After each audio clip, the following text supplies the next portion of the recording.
really grateful to both of you. That I can just sort of pop back in after a while. You each published books a minute ago. I see the work that you both do as fitting really well together from very different angles and perspectives. And admittedly, my thought to invite you both is super selfish and personal in my current existence, but I thought it was also a great opportunity to feature the work that you've done, create something that we can share with the world, because as we know, everyone on the planet is going to deal with this one way or another. We all have stuff, and someone we know, if not ourselves included, will come to end of life choices and decisions and navigating all of it. As I said in my email, I think I'm the executrix of 3 different people's estates. Each of my parents and my great aunt. My great aunt is very possibly closer to that. And I know less about her life and her details. I'm going there this month to see her. So I wanted to take the opportunity both to pick your brains, but also to feature your knowledge and weave something cool together that hopefully is a benefit for everyone. How's that sound? Good. It's timely. I've just finished writing a piece called An Open Letter to Aging Parents. Because Rena, in my current incarnation, I'm working as a professional organizer. So I'm doing a lot of estate work. I help bored rich ladies get their house tidy. But the majority of my work is like helping people who usually it's a man who lost his wife. A real estate agent will call me and say he's selling his house. And, just like the stories I hear and, my own experience and how I started this was with the grandmas that had kept everything for 50 years. And the disservice that, Joe's parents, when his dad died, we had to clean a 50-year, 40-acre farm off, and they threw away nothing. It was too expensive to go to the dump. And the brutality of that to leave to your kids, unbelievable. Absolutely. So, very timely. And then if they've done nothing legally, even more of a nightmare. So I'm recording this. I just want us to sort of have an open discussion about the work that you all do, each of you, the books that you've written, and Judy, in our earlier messages, I love the phrasing of like tending to your legacy, that we are all actively making a legacy. We are choosing to or not to deal with our stuff, deal with our logistics, organize, communicate. And I don't yet qualify as an aging parent. I have aging parents, but I am a parent. And I hope to be an aging parent someday, but I want my shit together now because I'm a single parent. And if I don't tend to it, then somebody else has to. And so I'm super pragmatic when it comes to this, that this feels like the greatest act of love.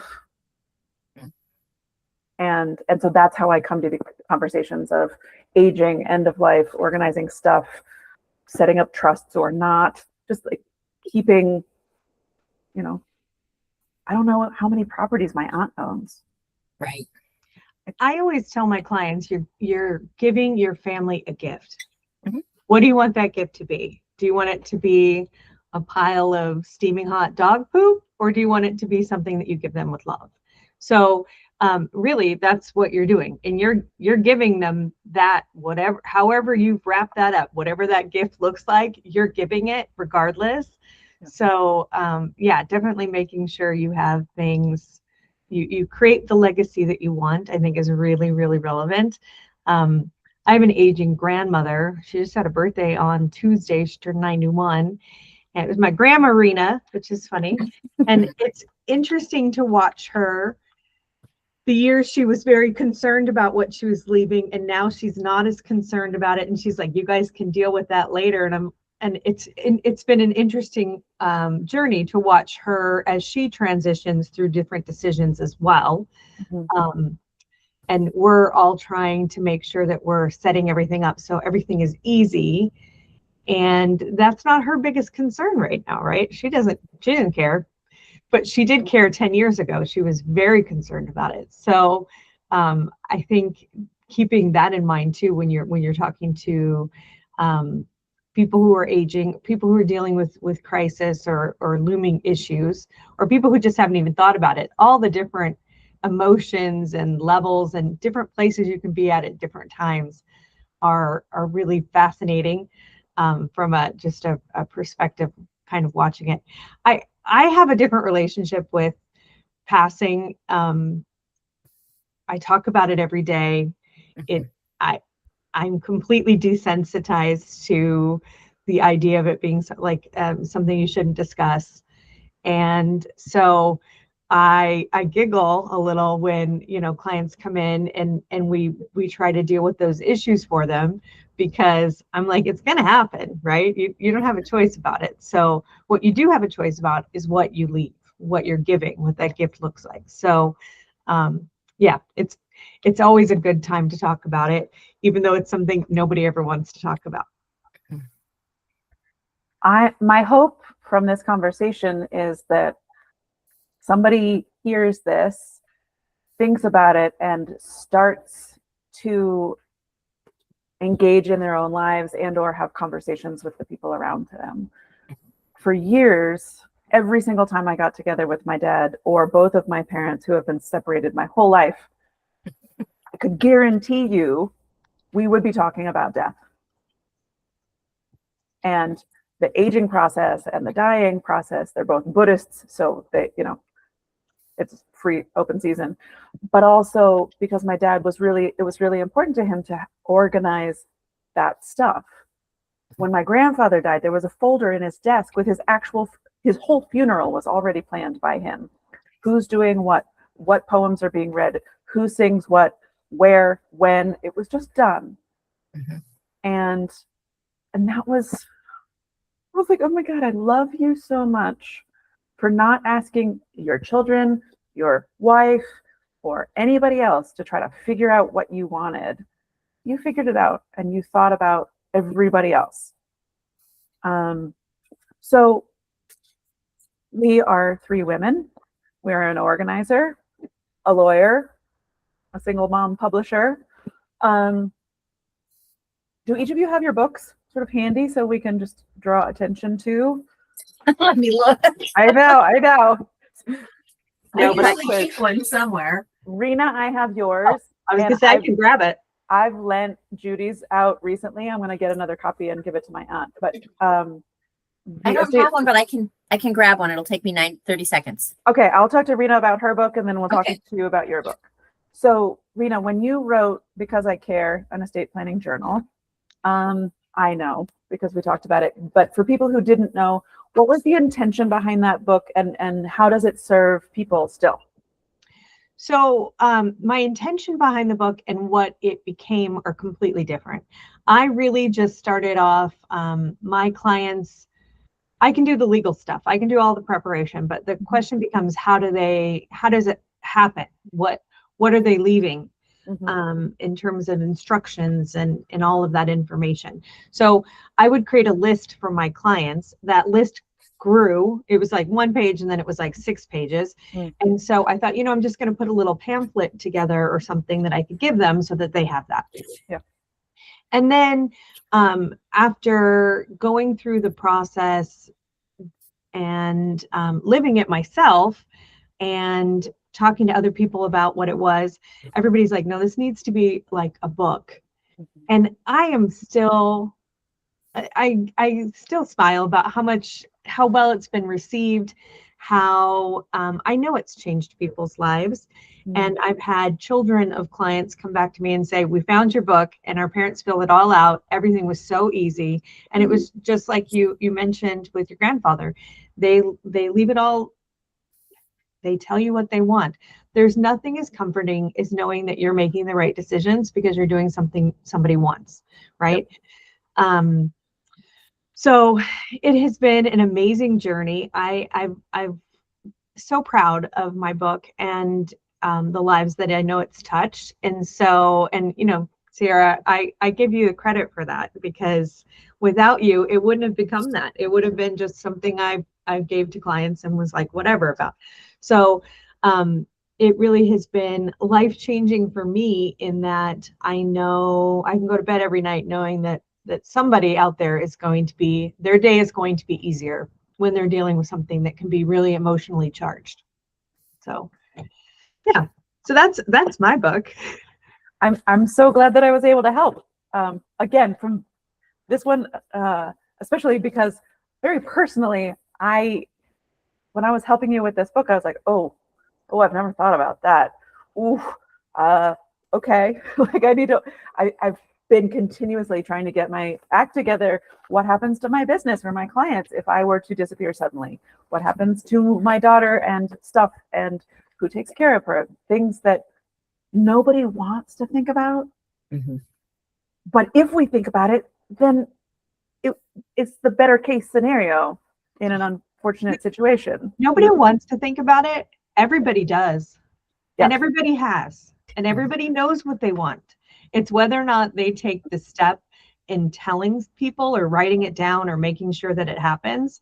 That's that piece that people seem to think there's a connection between doing that and the event happening. And, I always tell people, I've talked to doctors. It is not a known cause of death to talk about dying, right? It's not. Right. No one has ever died from discussing it. I've never had a client die as a result of doing an estate plan.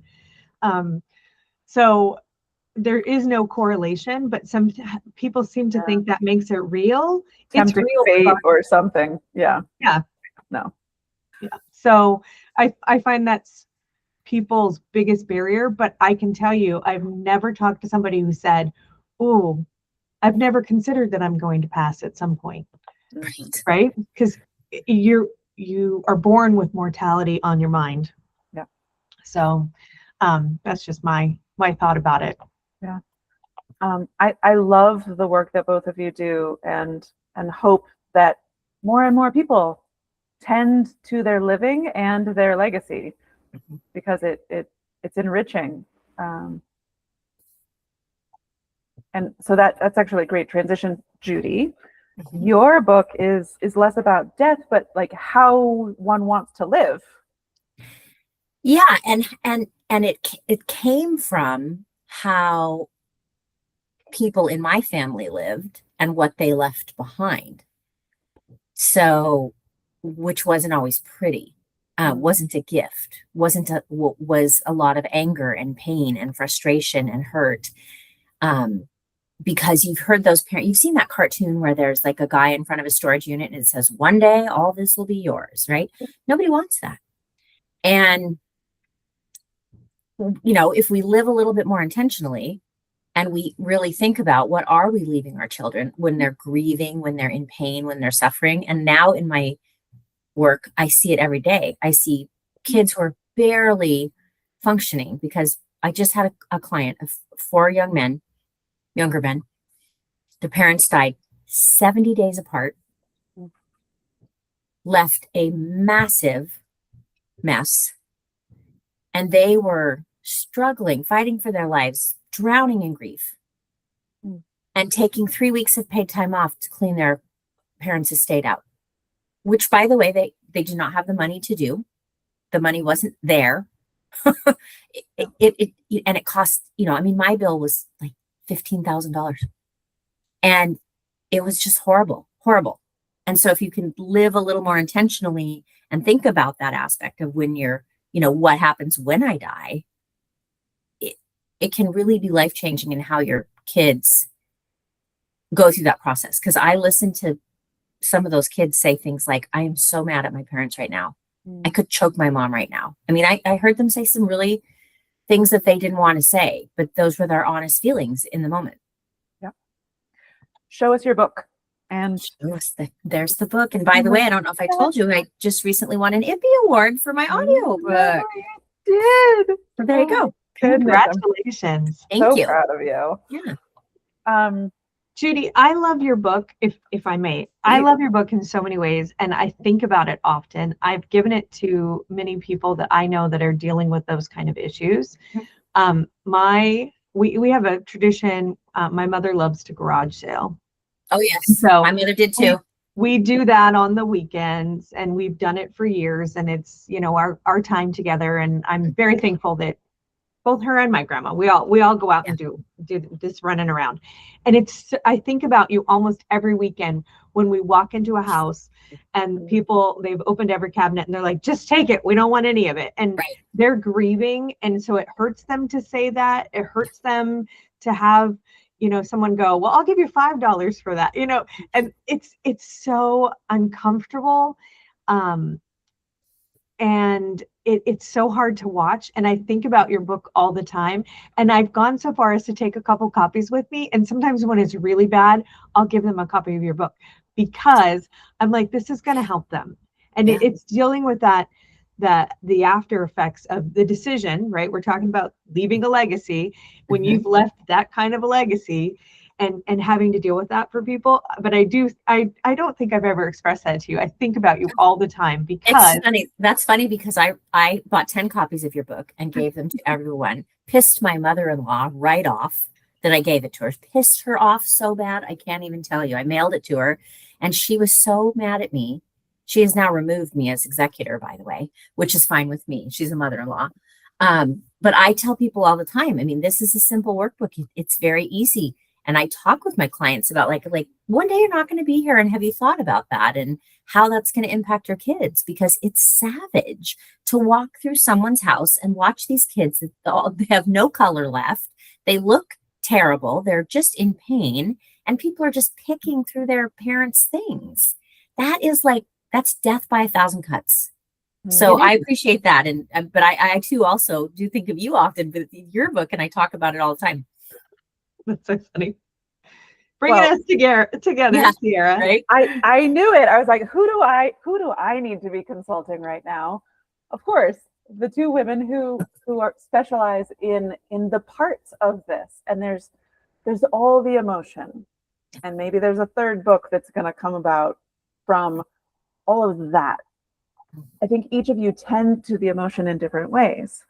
There's the memories of the stuff. Right. And then there's the ease or lack thereof of finding the account or closing the thing or getting the password, or there's a safety deposit box, but where's the key? Or I inherited a car, but I can't find the title. Right. And just is it organized? Is it thought out? There's so much that goes into it. And I know as individuals, it's overwhelming for us about our own stuff. And I know my passwords because I made them up. And I know inherently X, Y, and Z. But if somebody else were to walk into my life and look in my closet and try to make sense of it, it wouldn't be 10% of what I know. And so let's use this sort of case study. Not so hypothetical at all. I'm going to help my aunt, my great aunt. How do we support the logistics of the physical stuff? How do we navigate the logistics of the legal paperwork, information stuff? And then as it gets sprinkled in, the emotional part. So somebody who hasn't died leaving a chaotic, bomb for me to clean up, there's this opportunity to know a little bit more, ask a little bit more, support the process, because one way or another, it's going to be my mess to clean up. What's the playbook for supporting someone who is closer to these decisions? Well, I think first you just have to talk to them about what they envision for themselves, right? What do you want that end period to be? There's going to be a part where they possibly won't be able to make decisions for themselves. I think that's such a huge thing that people always forget about. And it's so prevalent right now with Alzheimer's and dementia and these things we throw around, but quite often people can no longer legally make decisions for themselves. So knowing what they want while they can and making sure that they appoint somebody to make those decisions is number one most important. And people, if they tell me they don't want to do an estate plan, I'm like, well, do you want a stranger to decide what medical treatment you get? Yep. So if the answer to that is no, then you should do this. And that's durable power of attorney. What is that? So in Nevada, every state's a little bit different. Okay. Every country is very different. But in Nevada, we really talk about 3 power of attorneys. One is the durable, which is also a financial power of attorney, or so it's confusing all the names they have for these things. But basically, it's a power of attorney to make financial decisions. Yep. And when you appoint someone to do that, you should have it set up in a way that they can only do that if you can't make decisions for yourself. I find that a lot of people accidentally just appoint somebody who can then go in, and that's a whole nother can of worms. And they can't do anything you wouldn't ordinarily have done. So I always say you can't, go to Mexico for the weekend on grandma's dime. And I was telling a client that once, and they were like, actually, my grandfather travels to Mexico every other week or so because he's got property there. I'm like, well, that's ordinary. That's fine. But, we're not talking about that. We're talking about the vacations. So that's one. The second power of attorney is for medical decisions. That is often referred to as a living will, which confuses the heck out of everybody. So it's a medical decision power of attorney. And that's really the important end of life decisions. Do you want to be in a home? Do you want do you want a DNR? Those kind of things. Yep.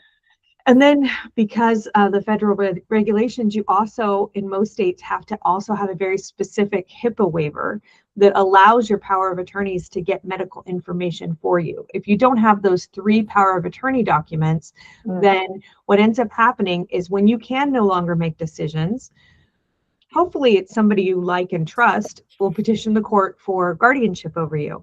But often for people who are vulnerable or don't have those people around them, the medical system will petition the court and a stranger gets appointed. And that's really problematic in just so many different ways. There's nobody really safeguarding it. Nobody's really watching it. Nobody's protecting the person to make sure that they're cared for. And what ends up happening is they get put in like a group home. All of a sudden, all the funds are spent and gone, and they're suffering, which is not what they want. So that's the number one important thing is those power of attorney documents. And when you appoint those people, I can imagine a logical conclusion would be have conversations with those people about your wishes.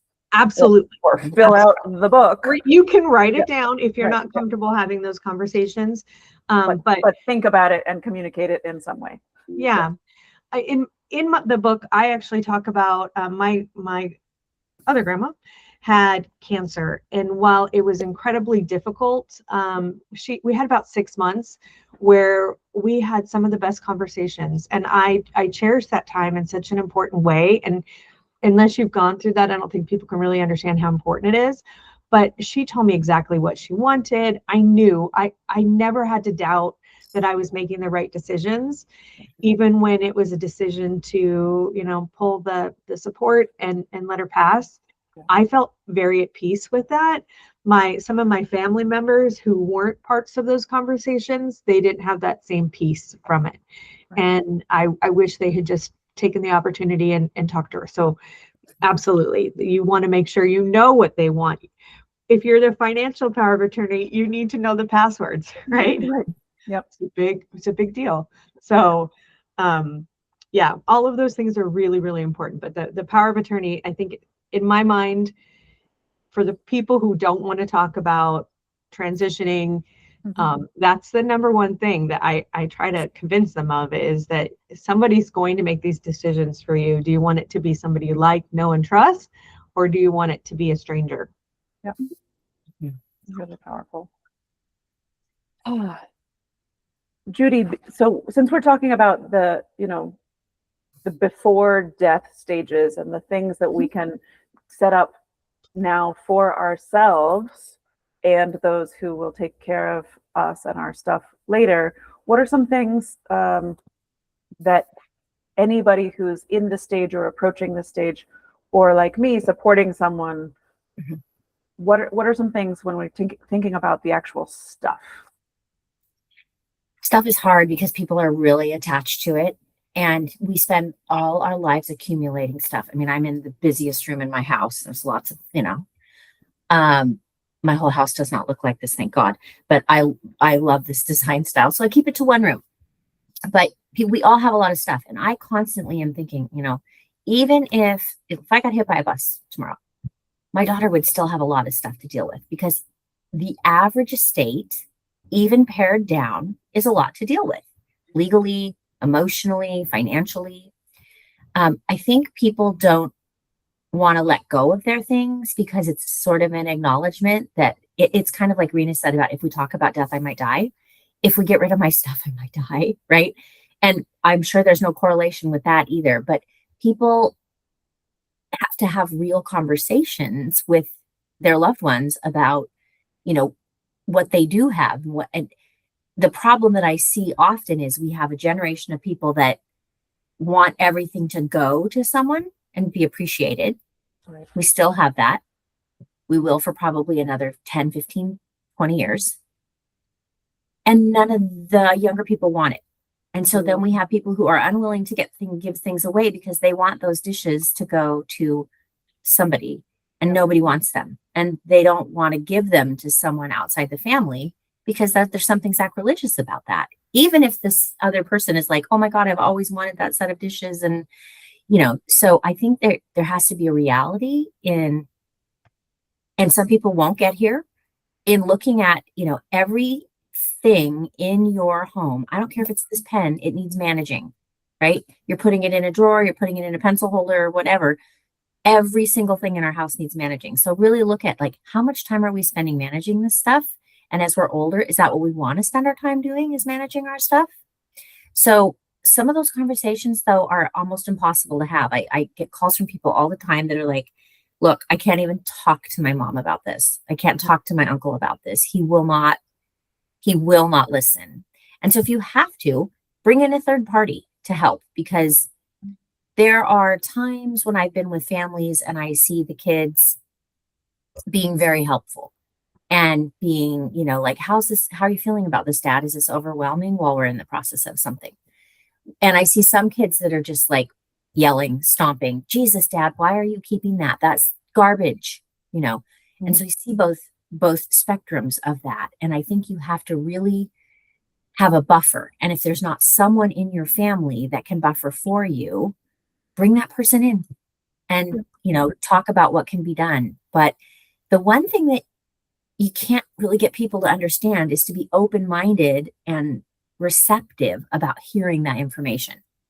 People get very defensive, in my experience, in talking about death. My mom died 12 years ago. She was very sick. She was waiting for an organ transplant. Now, bringing up her dying, or if she died, to my mom would have been like, you didn't have faith she was going to make it. So we never talked about what my mom wanted. And when my mom died, I had no idea what she wanted. None. So I just had to guess. And that was a horrible feeling for me, because I think I did her justice, but also, did I do what she wanted? I don't know. Because we didn't talk about it, because I was so afraid to say anything to her, because I didn't want her to think I didn't have faith she was going to make it. So any of those conversations, whether it's about your dying or about your stuff, people just get very weird. People, like, the kids, the parents, everybody. And then you can even bring a person in to just have the conversation. Let's just talk about how much stuff we have and how much of this we need and what could go, right? But if you have people who are pushing, resentful, pissy, whatever you want to say, they can't be part of the conversation. Yeah. Because it sort of poisons the well, and it makes the parents hold on tighter. That's been my experience. Yeah. It's always the dishes. It is it's always something really dumb. I watched a really interesting podcast the other day about, my generation and how we were sold on this idea of value and scarcity, like the Beanie Babies, how they only released a small amount, and so everybody collected them, and now everybody has this Beanie Baby collection they're just throwing away because it's really not worth anything. But a lot of people, specifically older people, are like, no, that one's worth a lot. And social media doesn't help with this either. When they go on and they see the one Beanie Baby is listed for $10,000, they don't notice that another one just sold for $6 and that's not real. And so there's a technology issue as part of this as well, right? They think that things have value that really don't, because they don't really understand how the technology works. And so, yeah, those conversations are really hard, and it's very hard to convince somebody that something doesn't have value, monetary, emotional, whatever, even when they think it does. So I don't envy those conversations that you have, Judy. But yeah, a third party is a great idea. The brothers that I just worked with, one brother got a hold of an app. A cousin told him about this app. I can't even remember the name of it. I never want to hear the name of it again. And they went through the house and they used this app on everything, and they put prices on things that were just insane, absolutely insane. And they had this estate sale, and I helped them with it. And people were like, you got to be kidding me. I said, well, you're welcome to make an offer. And I told the brothers, we can't not have prices on these. We can't say this is between $80 and $100 and it's a plate that's been cracked and glued back together. I don't care if it's Limoges. I don't care. And I would say, we have this, and if we sell this, we get $1. If we don't sell this, we don't get the $1, and we still have this. So what's our goal here? Our goal is to sell and get rid of as much as we can and capitalize on that, right? But no, we had one brother who was just confident that all these things were worth so much, and the other brother kind of didn't want to piss him off. So he was like, well, people can always make an offer, and that way they feel like they got a good deal. Not one of those things sold. Not one. And we could have made good money on them. And a lot of them ended up going in the dump trailer. I'm not going to lie. Some donated, but a lot of stuff ended up getting thrown away. And it's like, you can't get people to understand that. The Beanie Baby thing is very real. I have clients that bring out boxes of Beanie Babies, and they say, well, this red one. And I pull it up on eBay and I say, well, do you understand all this language on the tag? Well, no. I said, okay, if you sell this to someone and it isn't what you say it is, you're in big trouble. Like, eBay is going to make your life hell. The buyer's going to make your life hell. You're not going to be selling on eBay anymore. You're going to have to give the client the money back, blah, blah, blah, blah, blah. Do you really know enough to do this? And the people still, well, I'll just put it away for later. They're sold this idea. So that is challenging. So going back high level, am I right in assuming everything I own, including these random things in front of me, I can either gift, sell, or donate? Or throw away. Or, I mean, burn. Yeah, right. Yeah. Throw away. I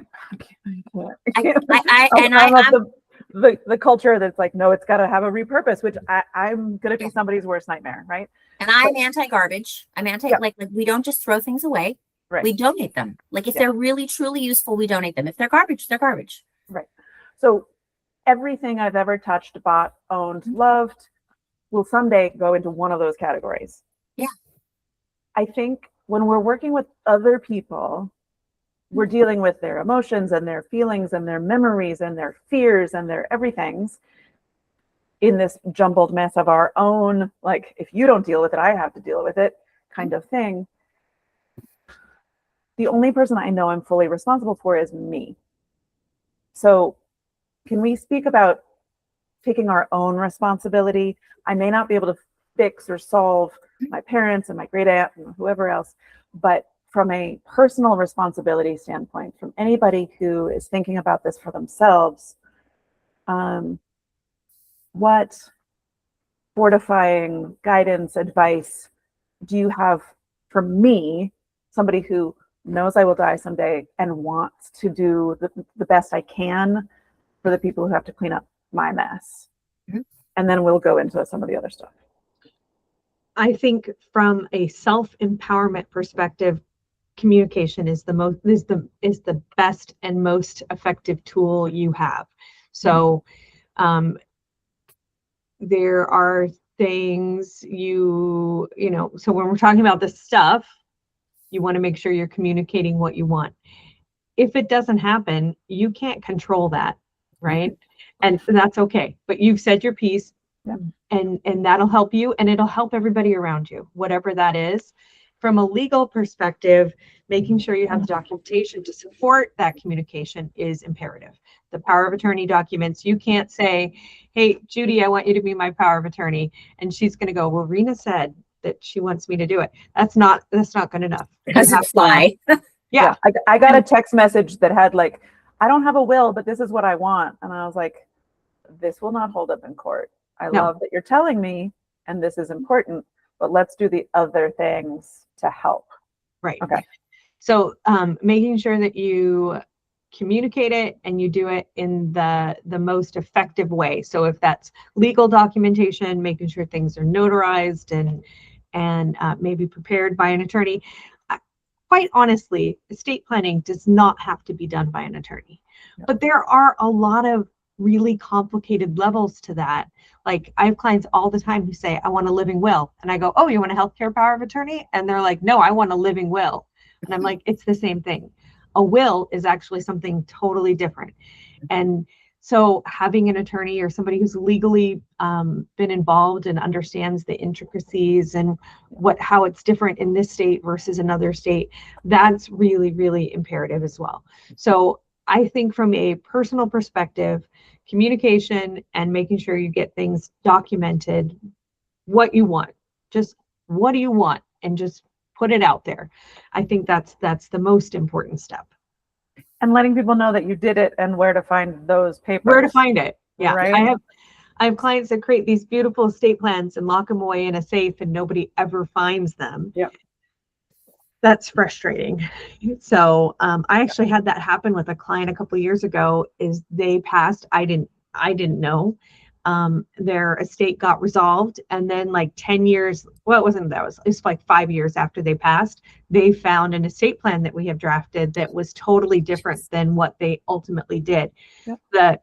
The children all decided just to leave it the way it was, but that could have been a very ugly mess to kind of untangle.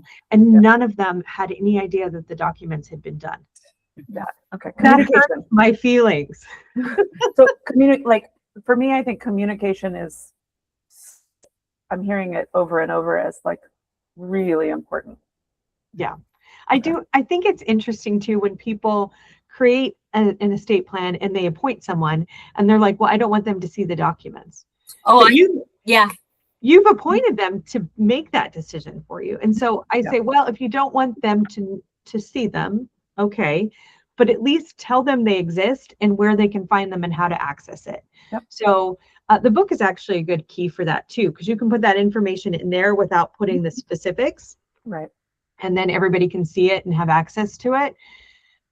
Parents often make decisions based on what they think is in everybody's best interest, and that doesn't always make everybody happy, and that's okay. And I understand why they might not want to communicate that, but you've got to tell somebody that you've done it. Yeah. So I always tell people to put Rena's book on the bookcase there, but there's sensitive information. I'm like, no one's going to know what this book is. Put it in with your other books so we can find it. Tell your kids about the book. Tell them it's in the bookcase. My mother-in-law appointed me her executor. Never would let me see the will. Told me after the fact I wasn't going to get to see the will when she was pissed off at my husband's sisters. And she said, well, if you ever need it, it's in the drawer in the entryway. You know, I knew if something happened to her, where to go. And I knew the name. I said, please give me the name of your attorney.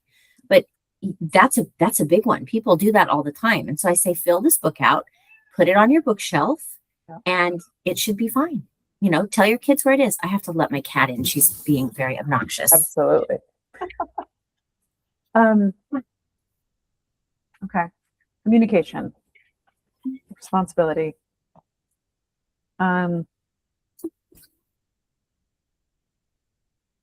There's so many ins and outs of it. So I think it's really interesting that even sort of our best case scenario, I communicate everything that I want to have happen. I also have to let go and be like, I'm dead. I don't actually have control over how this plays out anymore. But if I've done my best to communicate where things are, what my wishes are, then the people who have that game to play at least have one set of information. I think the two of you are a great contrast, where Rena, your grandmother, said exactly what she wanted and you were at peace. Judy, your mother didn't. And it's, do you pull the plug on someone if they haven't said, please pull the plug on me? Mm-hmm. And the weight of a decision like that is huge. When we're thinking about our own wishes, I mean, I'm imagining each of you, you know, Judy, you've downsized and organized and shed so much. I mean, I see pictures of like, look at all the stuff I'm giving away. Look at it all, like letting it go. You've done this exercise for yourself. And Rita, I imagine you have an estate plan, right? How often do we declutter? How often do we update our stuff and sort of refresh our wishes? I put the year that I filled this out, 2023, it's already a couple of years old. Mm-hmm. I live in a different place. My life is different. What have I established since then? Do I need a new copy of this book and to fill it out and burn that old one? How do we tend to this? I see it sort of as an unfurling. Like the first time we think about it, it's going to be different than the third and the ninth, and we're in different stages of our lives, as you've mentioned. But sort of what's the care plan for this process? It's a process, right? It's not a one and done. I'm not going to just put everything out the window. I'm not going to have one conversation with a lawyer and then forget about it for 40 years.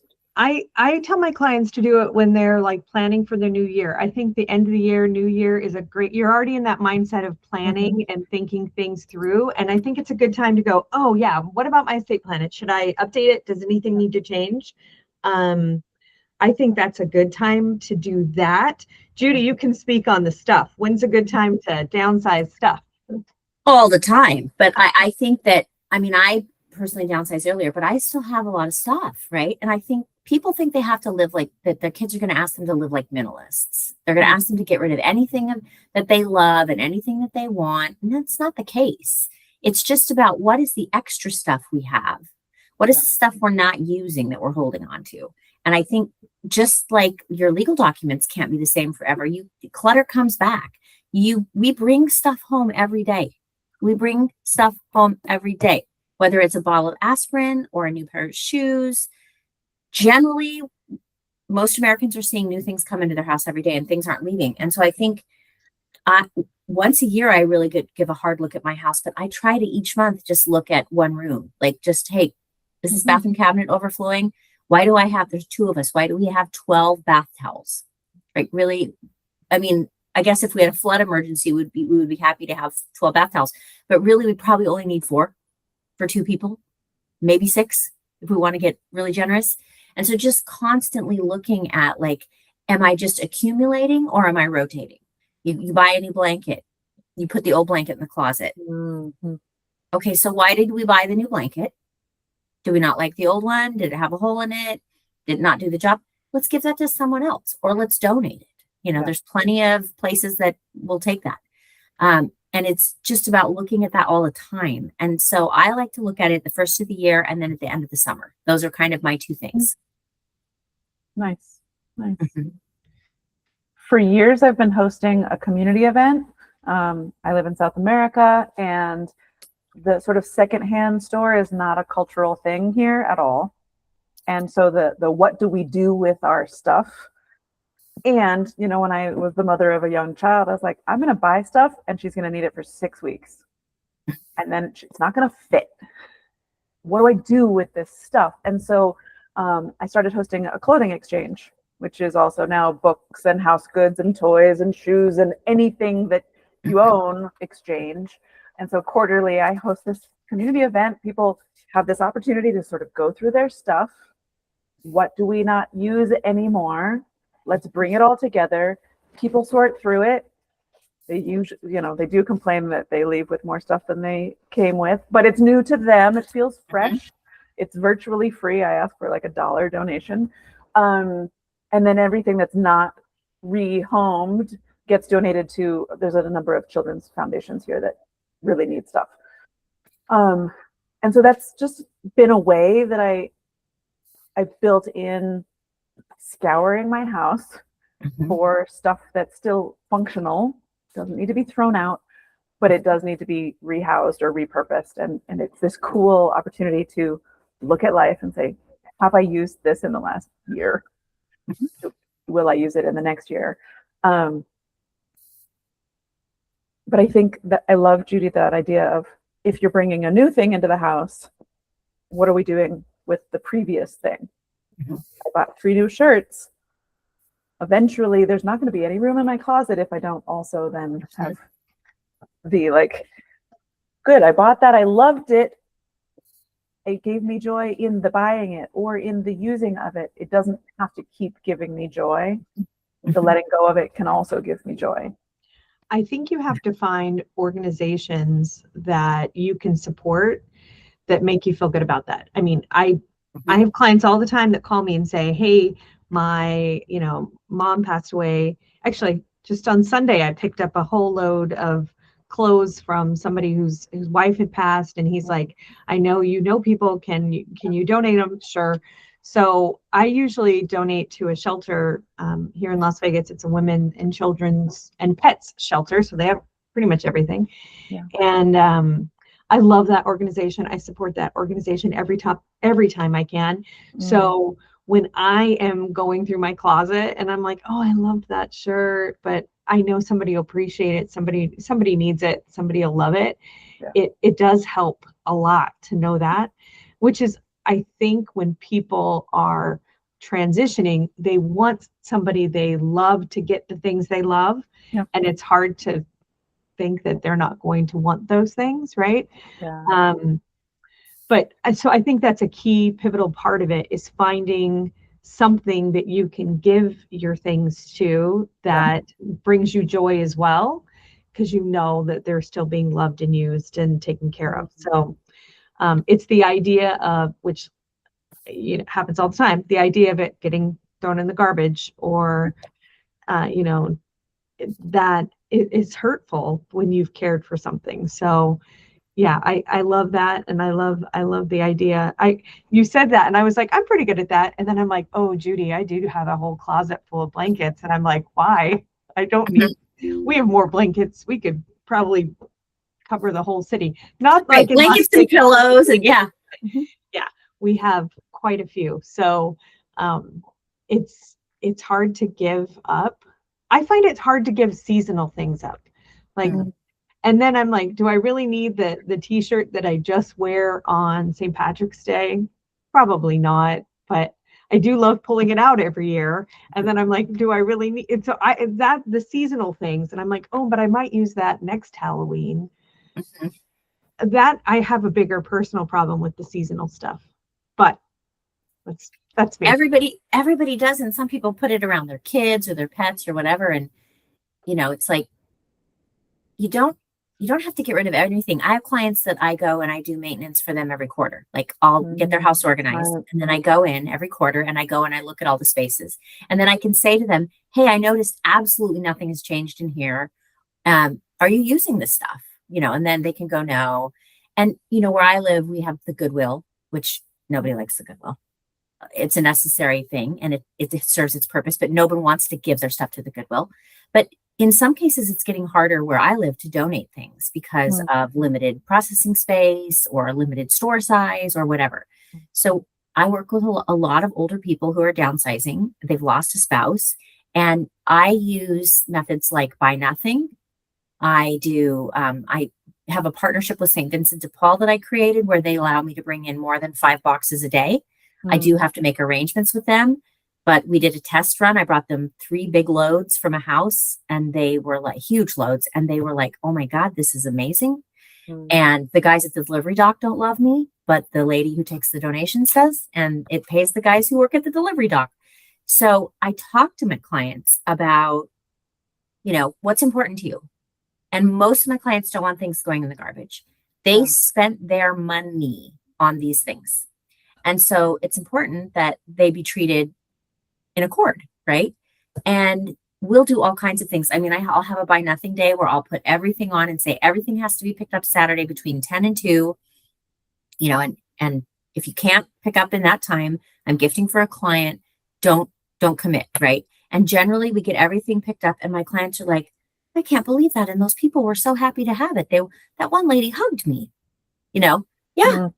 And so I always try to sit and say, okay, is it important to you where this stuff goes? Well, I'd like to avoid, going in the trash, or they'll say they'll want to keep things because they think they're going to go in the garbage. I took a box of whiteboards from a client yesterday. And she was like, well, is anybody going to want this?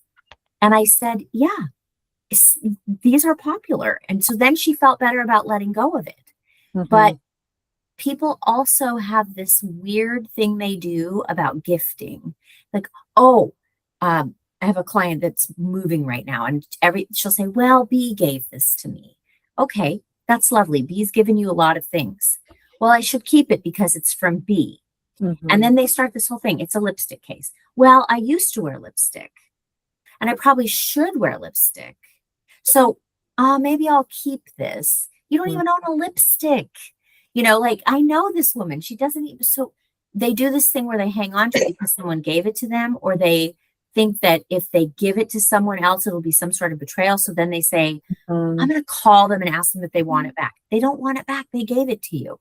Yeah. They're trying to get rid of their things. And so that's kind of a tactic people use to hold on to stuff, is when they want to get, I'm going to put this in a pile to give to Rena because I'm going to see her in like 8 months when I fly to Las Vegas. You're going to pack all that in your suitcase and take that to Rena.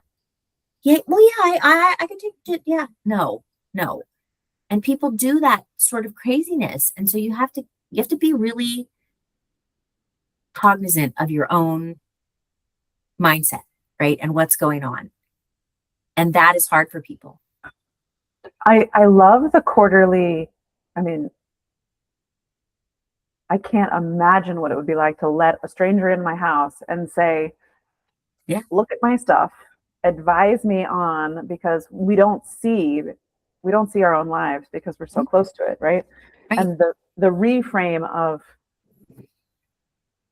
I feel like I want to add to this estate planning journal of like, these are the organizations that I care about. Mm-hmm. Yes. If everything goes to that, anything that nobody else wants goes to them, I'm happy, because that makes that who takes it such an easier decision. But that reframe of having it serve its purpose. So I love that. Helping others in the community, helping nonprofits. I mean, I sell that hard for people. There's still a lot of people who need stuff. There's not a shortage of people who need stuff. No, there really isn't in this economy. Yeah. And I think underneath it, it's, this was important to me, so I want it to be important to somebody else. Yeah. And not getting to micromanage who it's important to, but just so it keeps being loved. I know we could talk about this for days. I could talk about this for days, but for the sake of time, what's sort of a foundational or a closing thought, idea, something that you want to leave with people thinking about exploring, whether it's from the legal perspective or the stuff perspective or the emotional space? So for me, it's, you're leaving something. What do you want it to look like? It's that gift. You're giving it. Do you want it to be the hot pile of dog mess, or do you want it to be a beautiful gift that's wrapped up? And think about how those two gifts are received. If there's people in your life, the title of my book is Because I Care. And if you don't care what happens to you, your stuff, or anything else, then this conversation is not for you. But if you care about any of that, you need to make sure that people know what you want and what's going to happen. So you're leaving a gift. What kind of a gift do you want it to be?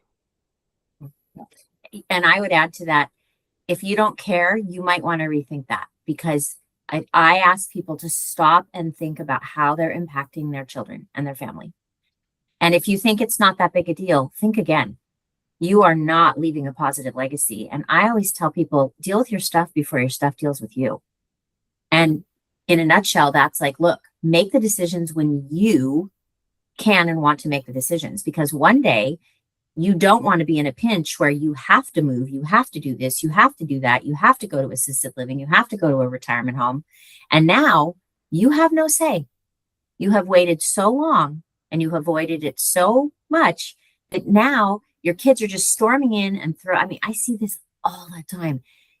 They're just throwing your stuff away and telling you what you get to keep and don't get to keep. And it is brutal. And it leaves lasting impact on the parent, who then feels really tossed aside by their children. And the children are mad because their parent didn't help themselves, so deal with your stuff in one way or another. The long term, like, we're making choices every moment and every day, right? Those choices are either going to create more alignment for us, or we choose to or not to deal with our stuff. And then, yeah, like you said, it's going to deal with us. Really interesting. Oh, so much to explore. Mm-hmm. I'm ordering a copy of each of your books and sending them to a few people. I will either be demoted from executor, or it'll give us the tools to start exploring things together. And I'm in my 40s. I don't think there's a point where we're like too young to think about this. Mm-mm. Right? I was counseling some parents the other day. My son will be 18 a week from today, which is, I can't believe my baby's going to be that old. And I was telling him, the day after your birthday, you're coming into the office and you're signing a power of attorney. And he was like, come on, Mom. And I'm like, no, you would rather I made that decision for you, right? And he's like, yeah, of course. And I'm like, well, if you don't communicate that, then it doesn't happen. So if I'm talking to him at 17, and I'm counseling parents on that all the time, because they always forget. They send their kids off to college with no documentation to make sure that they can help them if they need it. So what if they get sick? What if they're in the hospital? Yeah. So anyone who's 18 is now legally an adult and can be supported in starting to, I think about it like setting up a Roth IRA. You set it up and set it, and then you don't have to worry about it. Yeah. As soon as you're old enough. They don't need a trust, and they probably don't even need a will, but they absolutely need power of attorney documents. So there isn't an age, I think, that when you're an adult, you're an adult. You have to adult. This is part of being an adult. Well, and I love that your son gets to do this in small increments, right? You're 18 now. Okay. Day 1, we do this. Yeah. Day 365 of adult, we can do this. Every year we can build on it and sort of grow into that space. That's amazing. I'm so grateful for each of you, both for the books that you wrote and shared with the world, and then again, taking the time to talk to me and share it with the world. I really appreciate it. I've been spending a lot of time and energy and heart space thinking about what's in my future. I will guarantee to be sorting out 3 people's lives and then my own. So I'm so grateful to get to be thinking about this and supported by you in the process. Thank you guys for switching. We have a friend who has terminal cancer, and he's a friend of Joe's for years, and he has a business he closed, and he has all these vans full of electrical equipment, and he can't sell the vans until he gets the stuff out of it. And so we're going over there today to sort everything out of the vans, make a list, and see if we can help him get it sold to another electrical company. Yeah. He's worried about all these things being left for his wife, and he maybe has a year. So, and that's exactly this. That's exactly this. Exactly. You're doing what we're talking about. They went fishing, and he's sitting there telling his, my husband, my wife just sits in the house and scrolls on her phone, and she tells me, oh, go fishing, go do whatever you want. And, she's depressed. She's freaking out, but she's not functioning. And he keeps telling Joe, I got these vans I need to sell. And Joe's like, well, let me help you sell them. And he said, well, they're all full of electrical supplies. Can't do that because I can't do. I said, dude, we can solve this problem. We can solve this problem. Let's go do it. Yeah. One So I af- appreciate you. sometimes one afternoon, you Yeah. can like get the ball rolling, and then It's the a next thing simple and the next day.